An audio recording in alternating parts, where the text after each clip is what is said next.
سر آپ یہ بتائیں کہ سود کیوں حرام ہے، جوئے کی مناہی کیوں ہے، اور بیک بائٹنگ کی اجازت کس لیے نہیں؟ بس یہ حکم ہے کلثوم بی بی، اور حکم کے لیے کوئی دلیل نہیں ہوتی۔ لیکن ہم تو کسی بات کی دلیل مانے بغیر یا اس کی لاجک سمجھے بغیر اسے تسلیم نہیں کریں گے، ہم پڑھے لکھے لوگ ہیں۔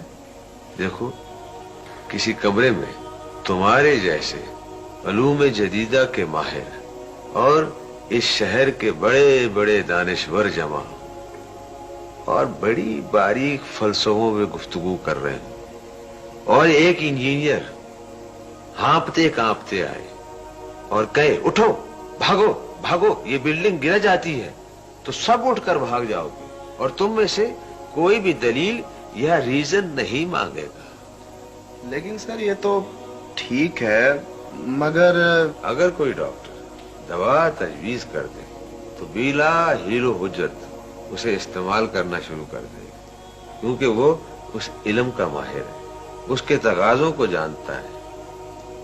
اور کوئی دین کا عالم کوئی بات بتائے تو 100 مسئلے نکالیں گے، 100 باریکیاں نکالیں گے، مسلسل اعتراض کرتے چلے جائیں گے۔ مولویوں کی بات کیسے مان لے سر؟ ان کے تو آپس کے اختلاف ہی ختم نہیں ہوتے، اب کس کی مانے اور کس کی نہ مانے۔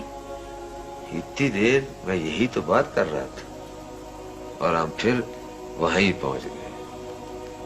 دیکھو بی بی، اختلاف کہاں نہیں ہے اور کس میں نہیں ہے۔ وکیل حضرات کو دیکھو، وہ ایک ہی واقعے میں ایک دوسرے کے خلاف ہوتے ہیں، جھگڑتے ہیں، خوب جھگڑتے ہیں، خوب جھگڑتے ہیں، اور ان کے جھگڑنے کے لیے تو کٹہرے بنائے جاتے ہیں، اسپیشل قسم کا فرنیچر بنایا جاتا ہے کچہریوں میں۔ ہاں، تو میں کہہ رہا تھا کہ ڈاکٹروں میں بھی اختلافات ہوتے ہیں اور خوب ہوتے ہیں۔ وہ یہی سوچتے رہتے ہیں کس کا علاج کرے اور کس کا نہ کرے، اور ان کے اختلافات کبھی ختم ہوتے ہی نہیں۔ یہ تو ہم نے کبھی سوچا ہی نہیں تھا سر۔ لیکن سر اس کی وجہ کیا ہے کہ ان کا جھگڑا اور اختلاف ہمیں اختلاف نہیں لگتا، اور ان کا لگتا ہے جو بڑی شدت کے ساتھ؟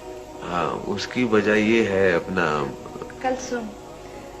وجہ اس کی یہ ہے کلثوم بی بی کہ جو بات کسی کو کہنی ہوتی ہے اور اس کی ضرورت محسوس کی جاتی ہے، اس کے خلاف اور ناخلاف کی پرواہ نہیں کی جاتی۔ دین کی چونکہ پرواہ نہیں اور اس کی قدر نہیں، اسی لیے ہیلے بہانے تلاش کیے جاتے ہیں۔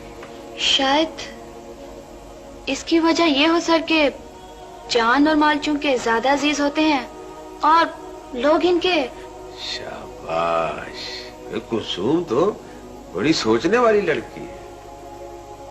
بات یہ ہے کلثوم کہ جس قدر مال اور جان عزیز ہوتے ہیں، اگر ایمان بھی ایسے ہی عزیز ہو تو علاج کی فکر کی جائے، پہلو بچانے کے لیے پھر کسی قسم کا بہانہ تلاش نہ کیا جائے۔